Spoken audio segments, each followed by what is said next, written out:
Hello everyone, this is CMA Altaf. I hope all of you doing well because it's been long time since I've came on a video and now I came with a video because many people was asking, can you please do an amendment video on GST and income tax. So I thought this is the right time to do a video on the amendments that's been made applicable to your CA November 2022 exams or CMA December 2022 that will be applicable. I think will be conducting on Jan 2023, I guess, right? So that is what I'm focusing on this video. So anyway, if time permits, I will be doing a video on these DT amendments in this video itself. Otherwise, I'll be doing it in another video. Anyway, let's see. Let's start with our discussion. This video purely will be based on the amendments. I will not be discussing anything other than amendments. So you can start watching, and if any doubts, you can either comment in the comment box, or you can. I hope many of you will be already joined my doubt clearing group. You can either ask in that doubt clearing group. Okay. Anyway, so GST, let's begin with GST. Okay. In the first chapter, there is no amendments. Actually, there is no amendment because that's just an introduction part, right? So there is no amendment. So what I'm doing is there is a CA statutory updates that is available in the CA Institute website. So I will actually discuss based on that statutory update, and I'll be showing in the material that I've been prepared. So anyway, first thing I have to discuss under this supply chapter. Okay, so let's see supply chapter. Okay, supply chapter. Okay, so in the supply chapter they made a small amendment, not much implication in the exams, but there is amendment. Okay, what is the amendment they made is very tricky. See, earlier they were actually given in Schedule 2. Okay, you know what is Schedule 2. I'm not going to tell you what is Schedule 2. All of us know Schedule 2. So Schedule 2, they actually given a thing that supply of goods by unincorporated body or AOP or BOI to its members is supply of goods, right? They've given earlier. They given this. Now what they've done is they actually removed this from Schedule 2. Then what they've done is they actually inserted that is in the section 7 itself. They inserted a new subsections, section 7 subsection 1 clause AA, which says that a supply of goods by a club or association to its members will be treated as supply. Because earlier there was many confusion, because in the Schedule 2 they are saying that supply of goods by clubs or association to members is supply. In Schedule 2 they are saying that, but in section 7 there is no mention about that. Then there was a confusion. In order to remove that confusion, they have inserted that entry in the section 7 itself. Now no confusion. Now you have to write here that supply by clubs or association to its members is a supply, is of course supply, no confusion. And further they given an explanation for this. The members and the club shall be treated as distinct person. Okay, now it is clear. Okay, so what they have done is they have actually removed that supply by unincorporated body or a club to its members is a supply of goods that has been given under Schedule 2. They removed from there and they inserted that to section 7 itself. That is a small amendment they have done. Clear? Okay, that's the first amendment. Second one, see, I've told you that two separate person, that means a distinct person. That means members and this club will be treated as a distinct person. Okay, that's one amendment they have done. Another amendment, let's see. That is been done in composition scheme. Okay, composition scheme. See, in the institute book, it will be part of the chapter 3, that is charging, but in my material composition scheme I have given a separate chapter. All of us know, right? So let's see what is that composition scheme. Okay, composition scheme, let's take Yeah, so this is a composition levy. So all of us know what is composition levy. It is to assist a small businessman, right? But what is amendment they done is, they earlier told, where it is subsection 2, 10 subsection 2, which says that certain manufacturers are disqualified or ineligible for opting this composition scheme. Okay, certain manufacturers are ineligible for opting this composition scheme. Okay, that is already were there. So what are the manufacturers? So far there were only 4 manufacturers: manufacturers of ice cream, manufacturers of pan masala, manufacturers of tobacco and tobacco substitutes, and manufacturers of aerated waters, means Pepsi, Coca-Cola, those things. Now what they've done is, they've inserted some more items to this. What are the some more items they given is this one.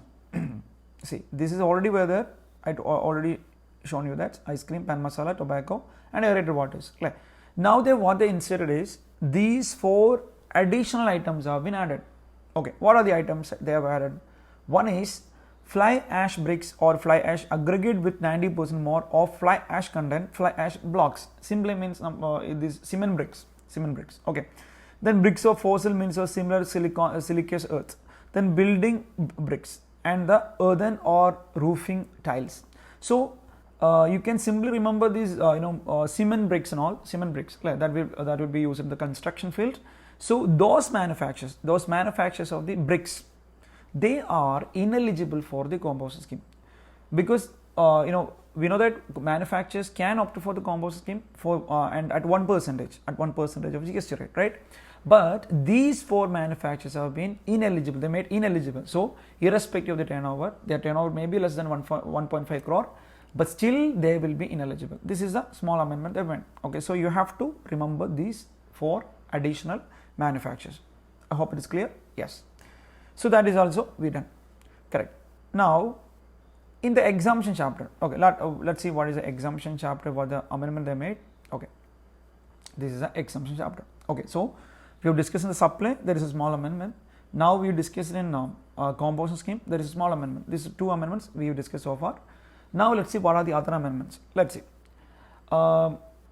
Exemption. Okay, what are the exemption new things they have inserted is, one is pure services. We know that services to government, right? Services to government. There is a entry they've given in okay. Let's see what is it. Services to government, right? We have services by government. This is service by government, and we have services to government. Services to government. Okay. So what is the amendment they've made is, there is a let's see what is that. Pure services. Okay, pure services means like CS service, CMA services, engineering services. That is pure service without any goods. Okay, that's provided to government or governmental authority or governmental entity. Okay, in relation to any function entrusted to panchayat under 243G article constitution, or any municipality article 243G W. Now listen, what they've done is that a governmental authority or governmental entity. So this governmental authority or governmental entity has been taken away. Okay, that 2 things are taken away. Okay, so now what is the implication of that? What is the implication? Now if you supplying pure services to governmental authority or governmental entity, that is no more exempted. That will be taxable.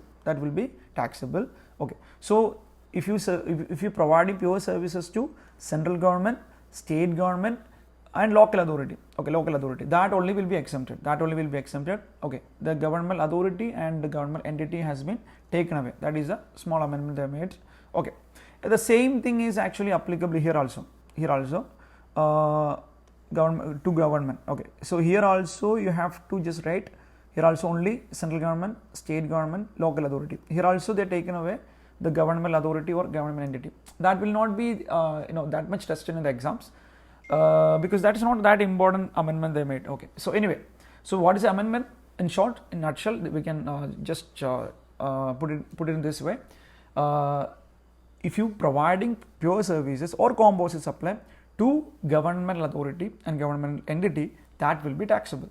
If you providing this to a central government, state government, local authority, that only will be exempted. That is a small amendment they made. Okay, simple. Now another amendment what they've done is, let's see. See, this is a redundant amendment, I would say, because already I'll tell you why I'm calling it as a redundant amendment. See, what is the amendment is that transportation of passengers. Okay, we have transportation of passengers, right? Okay. So we have many things like air transportation is exempted, and then what is it? Contract carriage is exempted. Okay, that is the only thing they have given. Then stage carriage, okay, then stage carriage is exempted. Okay, what they've done is they inserted that only one thing they've inserted. These three will be exempted, but if it is provided through ECO, if it is provided through ECO, then that will be taxable. See, why I call it as a redundant amendment, because 9 subsection for already talking about the same, because it's saying that transportation of passengers through ECO is taxable. So what they've done is that they've actually inserted the same thing here also to to remove the confusion. So they're saying that if you provide in these transportation service through ECO, all of us know what is the ECO, electronic commerce operator like Ola, Uber, etc. So if you providing these services to an ECO, then it will be taxable. Then it will be of course taxable. Okay, that is a small amendment they've done. Same thing, they've actually given here also railways. What is it? Here, like railway and metro monorail, inland waterways. Okay, here also they have put the same word. What they given that if it is providing through ECO, then it will be taxable. That is only small thing you have to remember. Okay, so this is the small amendment they have made in passenger transportation. So what is amendment? If you these amendment, nothing has changed. The same thing is there only. Just one thing they have inserted, that if you providing these through an ECO, then it will be taxable. That is a small thing, the small amendment they made. I hope it is clear. Okay. Then next one is that this already we have actually inserted. It is there in my material. Services by, okay, here, this one. 72. Okay, what is a 75%? Okay, listen. Services provided to central government, state government, union territory administration under any training program for which 75% or more expenditure is borne by the government. This is actually tested in your latest RTP. Okay, so this actually you have to mark it as important. See, what they're saying is that, for example, an institute which is conducting a training program, for which institute will be incurring many expenditure, right? So for example, for that training they had incurred a 10 lakh expenditure for training. Out of this 10 lakh, suppose 8 lakhs, that means 80% is sponsoring by the central government, balance 2 lakh is taking by the institution. If this is the combination, the entire 10 lakh will be exempted. Because at least 75% of the training program shall be sponsored by the government. But think, if it is 6 lakhs and 4 lakhs, what would happen? 6 lakhs and 4 lakhs, then what would happen? Then of course the entire 10 lakh will be taxed, because here 60% only sponsored by the government. Okay, so you have to just remember, if the training program, if it is sponsoring by the government, the same would be exempted only if the government is sponsoring at least 75% of the training. Okay, that is the one thing you have to understand. Next one, already it is there in my book, that is where it is. Okay, it will be okay, yes, in the page number which is at 64. Okay, what is that additional exemption they have given is service by way of granting national permit to goods carriage to operate throughout the India or contiguous states. See, that means that NP, national permits, like many truck owners will be taking for transporting goods. So for taking that national permit, they will have to spend some permit fee. That permit fee is actually exempted. From GST. That's a small amendment. Okay, fine. Then what else next? Okay, then they've removed one amendment. Okay, sorry, exemption. What is it? What they've removed is, what is it? I think already removed from this book.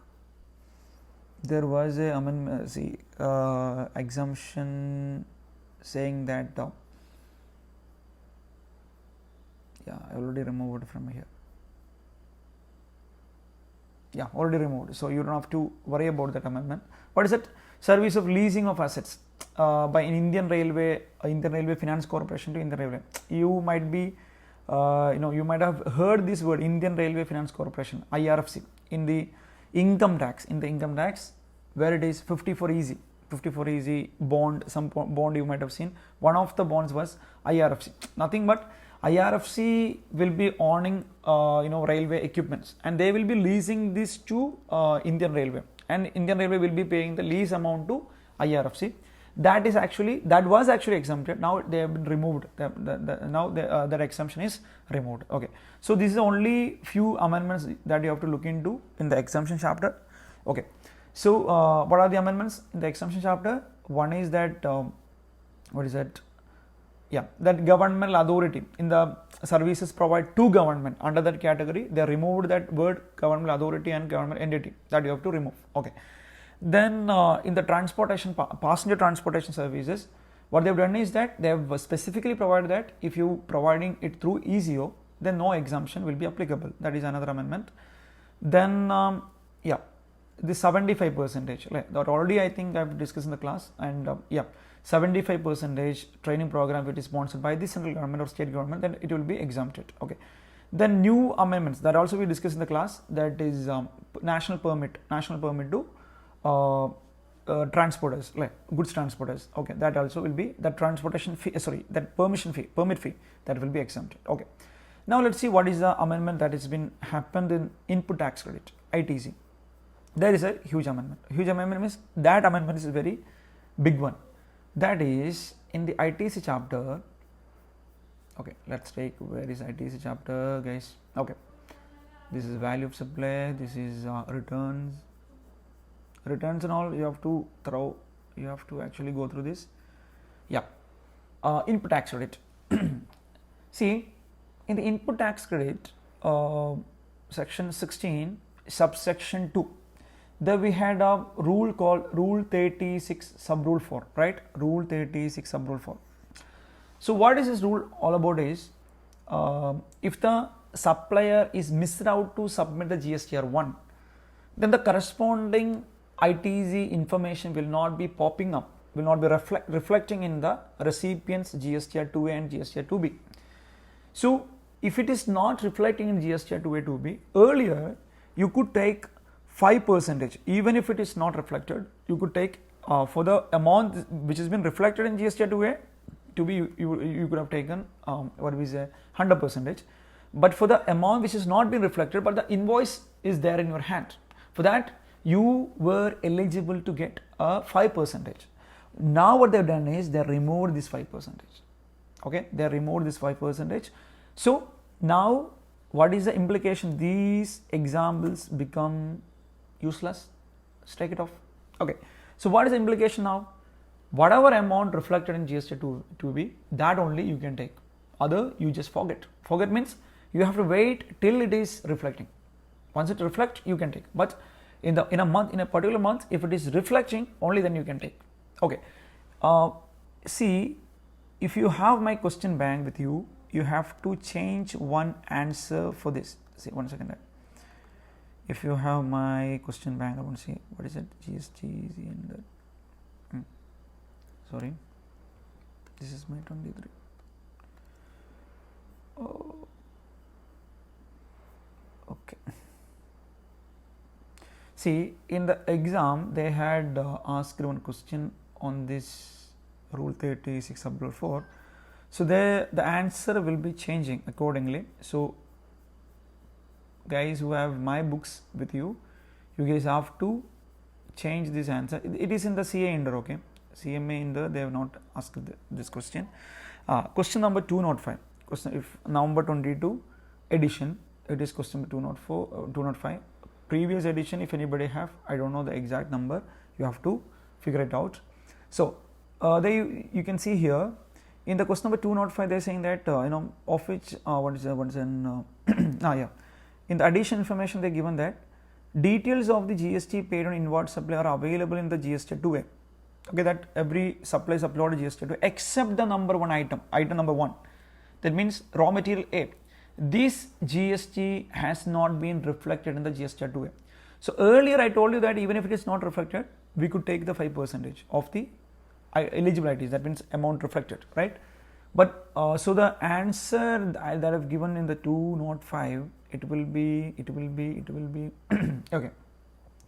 In the last I might have taken this 5,000, right? What is this 5,000? This is the eligible ITC, and on that eligible ITC I would have taken extra 5,000 because earlier it was allowed. Now you guys have to do one thing. You guys have to make it 0. Make it 0. Okay, make it 0. Because why make it 0? Because amendment saying that if the amount is not reflected in GST 2A, you cannot take a single amount. Okay, so make it 0, 0. So the eligible ITC would become 1 lakh, 1 lakh. So your answer will be changed accordingly. Net ITC, ITC 1 lakh 5,000. So the net GST will be 35,000. Okay. So the people who have my books, you have to change this. In the crash course, I've already discussed this.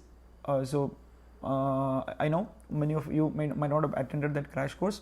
So anyway, now you can take it as an opportunity. You have to actually remove this 5,000. Okay, I hope it is clear. Okay, so what is amendment? They're saying that whatever amount reflected in GST 2A 2B, that you can take. Other amount you should not take. Even a single amount you should not take. Are you getting? That is amendment. Okay. Now, so that is amendment they have given. 1 second. That is only amendment that has been happened in what we say in the ITC chapter. Now let's go to registration chapter. There is only few amendments in the sense like procedural amendments. Okay, let's see. What is the amendment they have they made in registration chapter? Let's see. Yeah. See, you might be okay. You might have studied these procedures for taking up the registration, right? There we have studied something called Aadhaar authentication. Aadhaar authentication. Okay. So that is what is the amendment they made is the Aadhaar. They actually specifically given who else shall undergo the Aadhaar authentication. So you have to study this list. In case of proprietorship, proprietor shall undergo the Aadhaar authentication. In case of partnership, from any partner. Okay. In case of HUF, Karta. In case of company, managing director or any holding director, and in case of AOP, association, any members of the managing committee. Okay. In case of trust, trustee. So these guys shall these guys shall undergo the Aadhaar authentication. So nothing but they are given specifically who else shall undergo the Aadhaar authentication. That is the only thing you have to remember. And these Aadhaar authentication is mandatory because unless and until you done this Aadhaar authentication, you will not be eligible for filing the application for revocation and application for refund and for refund of the IGST for export. And one thing you have to understand, in the inter exams there is no concept of refund, there is no concept of export, because in the inter syllabus it is not being covered.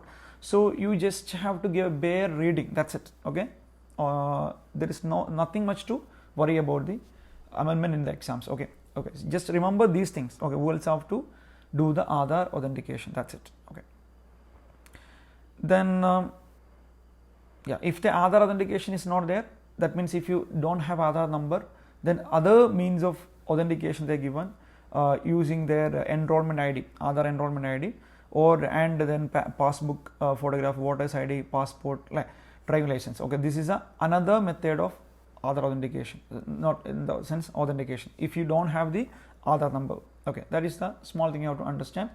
They will not be testing it as more than for 4 marks, so they cannot ask the entire thing about the Aadhaar authentication. So it will be point wise. So you have to remember this one, and you have to remember this one. If the Aadhaar authentication is not there, means Aadhaar number is not there, what is other things, other documents with which you can do the authentication. That also you have to just remember. Okay. Then another thing, okay, the same thing, see in the registration chapter here, that's not in the procedure, that is in the section 22. We know that in the registration chapter we mainly have 3 sections, right, which are that section 22, 23, 24. In section 22 what we discussed is a person normally liable for registration. We know that a person will be liable for registration if it is in a special category state. Which are the special category states? MMNT. MMNT means Manipur, Mizoram, Nagaland, Tripura. For these, if you are a supplier in these 4 states, your limit will be 10 lakhs. That means if your aggregate turnover exceeds this 10 lakh, you will be directly liable for registration. If in the other states, other than special category state, if you are supplying services, the limit will be 20 lakhs. But if you exclusively supplying goods, the limit would be 40 lakhs, right? So in case of other than special category states, and if you supplying exclusively goods, your limit would be 40 lakhs. But the 40 lakh limit is not applicable for certain items. Like which are those items? Ice cream, other edible ice, pan masala, tobacco. That means if you are a supplier of ice cream, if you are a supplier of edible ice, if you are a supplier of pan masala, if you are a supplier of tobacco, you are liable for registration if the aggregate turnover exceeding 20 lakhs. You will not get the limit of 40 lakhs. That was there in the section 22. They additionally inserted 4 more items. The exact thing which we discussed under the composition scheme. That means a bricks, same wording, nothing is changed, same wordings. Okay, that bricks manufactures. Okay, so a bricks manufacturing company shall take the registration if the aggregate turnover exceeding 20 lakhs. So you have to add those items here also. Okay, which are items? These things like fly ash bricks, bricks of fossil mills, like bricks, building bricks, earthen or roofing tiles. Okay, so these suppliers shall undergo the registration. If the aggregate turnover exceeding 20 lakhs. Are getting for them 40 lakh limit is not applicable. So this is a one amendment. So one amendment is that in the Aadhaar authentication they specifically told who else have to undergo the Aadhaar authentication and what is the other means of authentication if the Aadhaar number is not allotted. Okay, that is the 2 things they've given as amendment. Okay, another thing is another amendment is in the procedure. Again we go into procedure. So this, I hope it is clear, this 40 lakh limit is not only applicable to these suppliers but also for that bricks manufacturers. Okay, now another amendment is that I already have given here. There is a concept called revocation, right? Revocation, where it is? Revocation. Yes, revocation. Okay, already given here, right? Revocation of cancellation. We already discussed this one. Revocation. What is revocation? Means taking back. So once your registration has been cancelled by the proper officer, you can take it back. Taken back means in the sense you have to apply for the revocation. So earlier you have to apply for the revocation within 30 days. Now also in the act they are given 30 days, but they are given a small relaxation. Even if that 30 days have been elapsed, you still eligible for applying for revocation. What is the extra time that been given by the amendment? They are saying that this 30 days has been over, so you are in 31st day. So still you can apply for the revocation, but you have to take the permission of the additional commissioner or joint commissioner. So these 2 days can extend for the next 30 days. That means from 31 to 60 days. Now think for a while, you actually that 60 days also been elapsed. For now you are in 61st day. Still you are eligible for revocation. Still you are eligible for applying for revocation. If you taken the permission of the commissioner, commissioner can extend 30 days beyond that. That means 61st day to 90 days commissioner can extend. Are you getting it? Yes. Okay. So this is another amendment, revocation of cancellation. So what is amendment? Now they have given you can apply for revocation even after 30 days. Okay, but you have to take for the permission of additional commissioner or joint commissioner for extending it for 30 days and for the commissioner for extending for further 30 days. I hope it is clear. Okay, so this is a small amendment. Okay, Now okay, in the tax inverse chapter they made a small amendment. Where is the tax inverse chapter? Wait, let me take that. Okay. See, those who are not having my books, you can actually follow whatever books and you just correct whatever books you are following. Okay. Okay, fine. Where it is this tax invoice? Okay, tax invoice. Okay, what is the amendment they made is we have discussed something called e-invoicing, right? Okay, e-invoicing, digital e-invoicing, right? So e-invoicing, earlier it was applicable to a person who having turnover of 50 crore. Now they made it 20 crore. So this is an important amendment, 20 crore. Okay, you have to just understand this, 20 crores. That is a one amendment. That is the only amendment. Okay. Then yeah.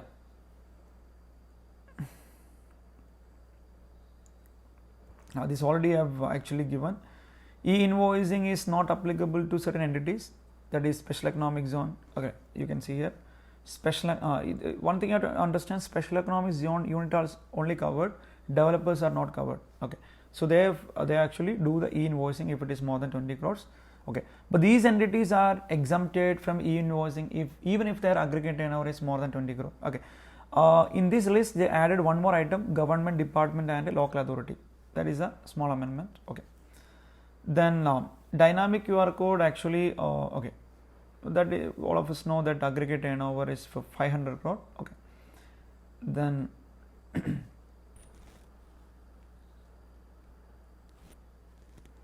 okay, there's something important thing you have to understand.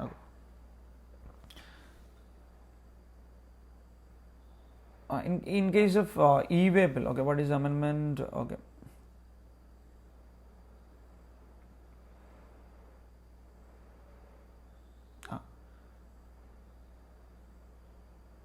this actually in the e-way bill part. Where is e-way bill? Yeah, e-way bill we have, right? Yes. In the e-way bill, what is the amendment is that there is something called blocking of e-way, right? There it is.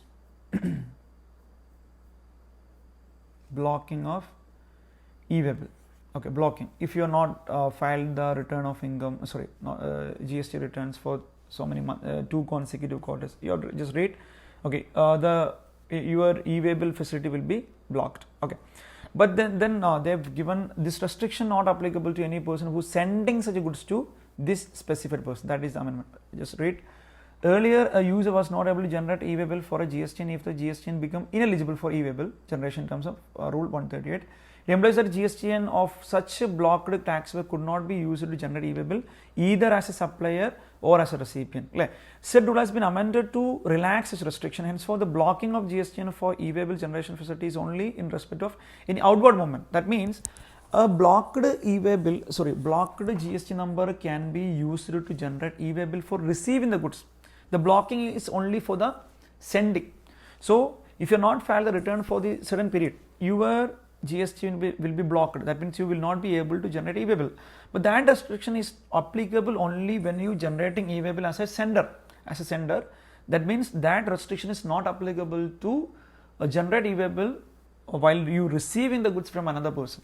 Are you getting? That is a small amendment that you have to understand. So the blocking of e-way bill is applicable only for generating e-way bill for outward movement, and blocking of e-way bill is not applicable for generating e-way bill for inward movement. Are you getting? That's a simple amendment. Okay. Then next one is in case of payment of tax. Okay.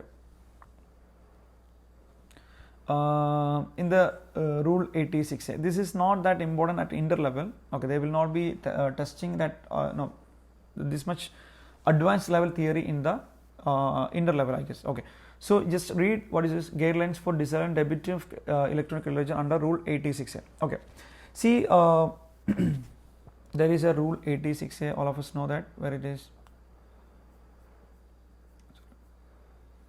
Rule 86 I have given in ITC chapter. ITC chapter. Okay, in ITC chapter there is a rule called Rule 86A, right? What is Rule 86A? It is the power of commissioner not below the rank of assistant commissioner to restrict the ITC. Okay, where it is.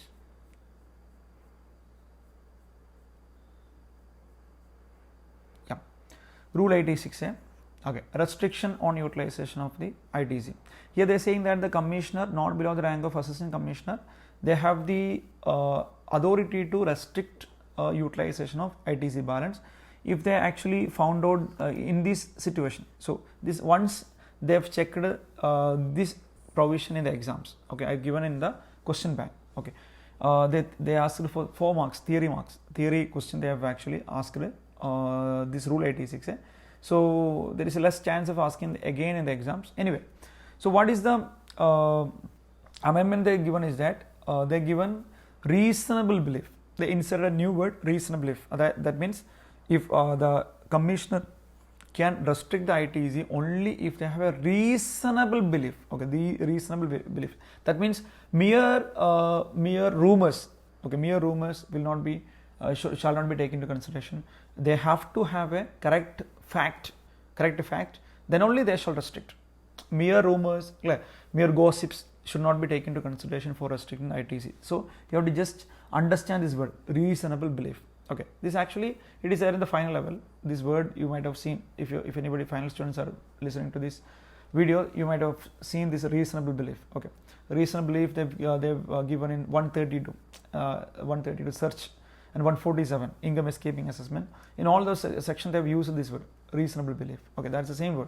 Okay, so that is the amendment they've given. And then in the returns chapter, okay, returns chapter there is an important amendment they've given. See, return chapter I have given before ITC chapter, because for understanding ITC you have to know the returns. That's why I have given return chapter first. Okay, listen.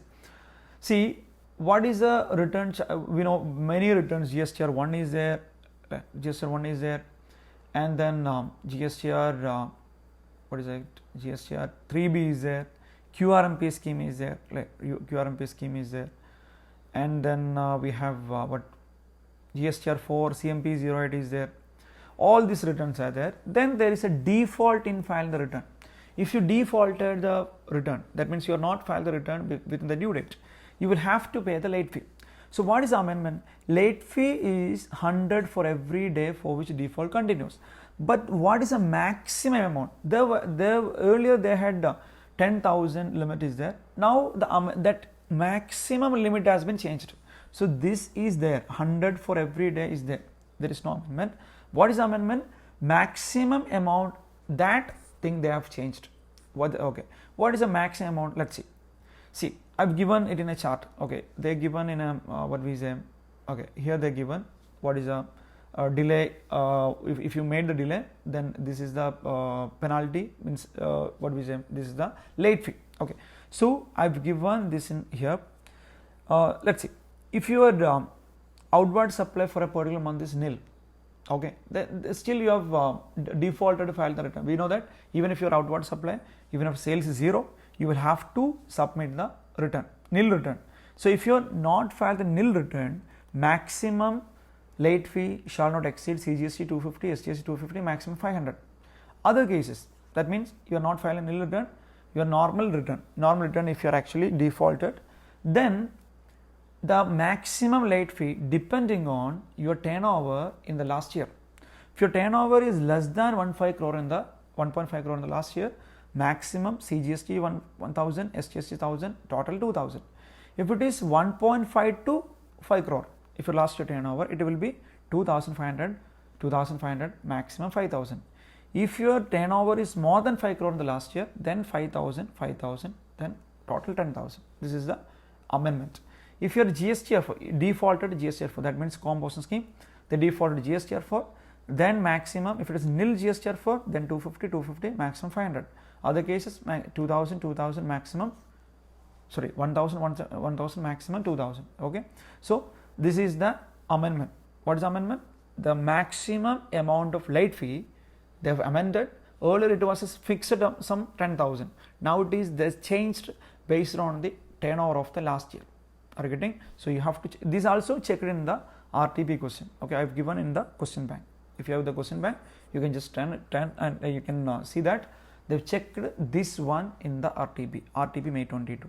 Okay, yes, fine. Okay, this actually in the reconciliation statement. Where is the reconciliation statement? Is in the annual return. Okay, GST 9, where it is. Actually, I have given not given here, right? 1 second. GST 9. Okay, in GST that has been removed actually, but still you have to understand. In the GST 9 earlier we had to submit a reconciliation statement. Reconciling the sales as per our books of accounts and sales as per our GST returns. There would be difference as per books and as per GST returns. There would be difference in sales. So earlier we had to submit a reconciliation statement and it must be certified by a CA or CMA. Now that has been done away with. That means removed.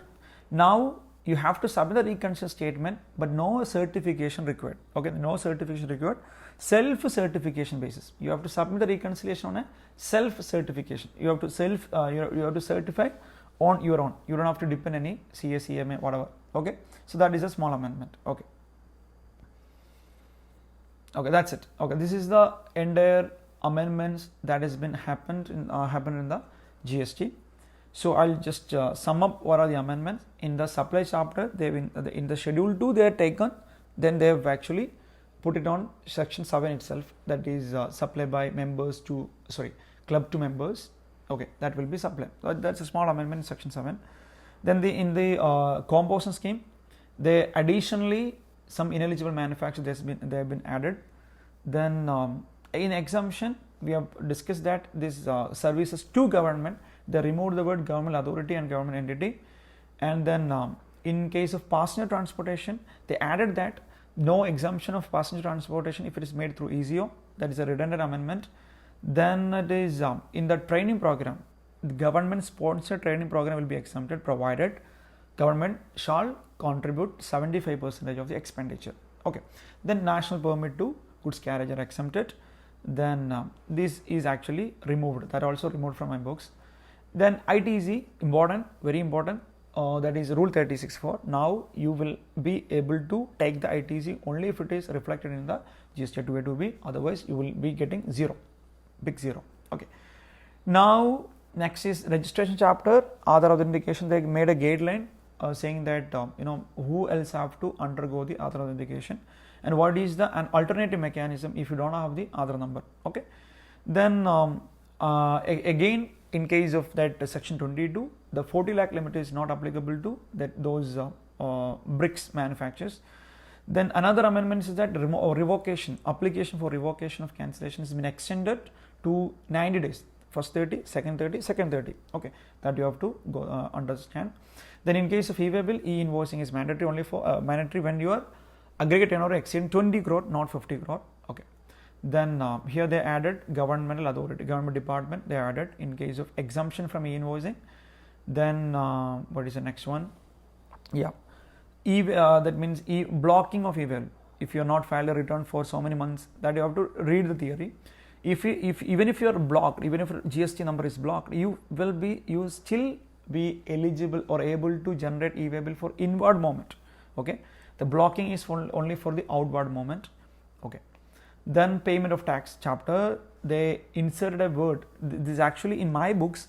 This rule 86 will be given in the ITC chapter itself, not in payment of tax. So you have to search in ITC chapter.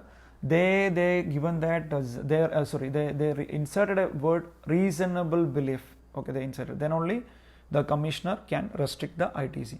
Okay, that is only thing. Other things we have already discussed. Then returns. In the return chapter, what the amendment is? Late fee, maximum late fee they amended, that I have given.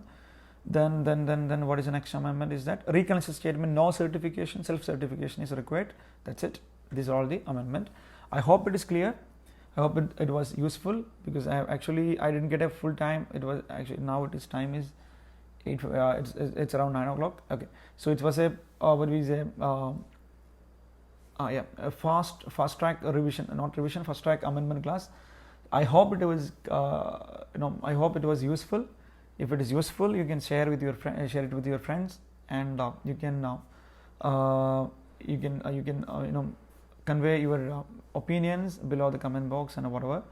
Okay, anyway, thank you very much, buddies. Okay, about study well, all the very best for your exams, and I hope I will be able to come up with my income tax amendment class. So if the time permits, I'll be doing. Okay, anyway, so if anybody not join my doubt clearing group, you can join the doubt clearing group. So yeah, thank you very much.